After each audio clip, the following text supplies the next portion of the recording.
पश्चिम web series में mega audition अनुष्ठित 70 जन कलाकार जोगदेले।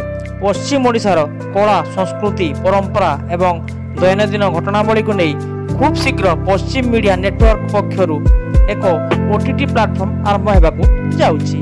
ओडिशा रे प्रथम थर पई एही ओटीटी प्लाटफर्म रे उभय न्यूज एवं मनोरंजन कार्यक्रम प्रसारण हेबो। एही संस्थार प्रथम प्रयोजना रे पश्चिम ओडिशार गोटे निच्छक कथावस्तु को नहीं एक मेगा वेब सीरीज निर्माण हेबो। एही वेब सीरीज रे अभिनय पाई सोनपुर ब्लॉक छक स्थित रॉयल कन्वेंशन परिसर रे एक मेगा ऑडिशन अनुष्ठित होईछि। एही मेगा ऑडिशन कार्यक्रम रे सम्बलपुर बलांगीर सोनपुर बरगढ़ बौद्ध कलाहांडी नुआपड़ा झारसुगुड़ा सुंदरगढ़ देवगढ़ आदि जिल्लार प्राय 70 जन बछा बछा कलाकार जोग देई निज निज अभिनय जादू देखाइथिले।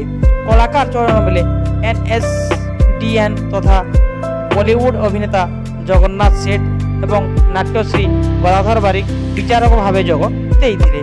एही कार्यक्रम रे कंठशिल्पी मानसी पाणिग्राही, DOP गोपाल प्रधान, कंठशिल्पी पंकज चाल, अभिनेता तथा संलाप लेखक बबलू बाग प्रमुख उपस्थित थिले।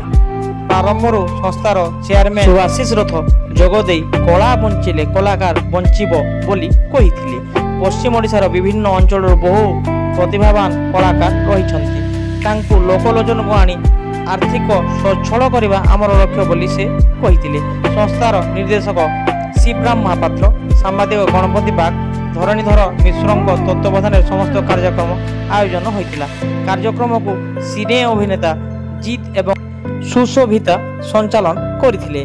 मेगा ऑडिशन आयोजन रे मनोज बारिक, देवकी नंदन मिश्र, वासुदेव त्रिपाठी, अवकाश मिश्र, कौशिक नरेन, मानमोहन पुजारी, गोपाल महाकुड़, नारद हाथी प्रमुख सहयोग करथिले। शेष में जगन्नाथ सेठ को अभिनय झलक देखि समस्ते अभिभूत होई जाइथिले।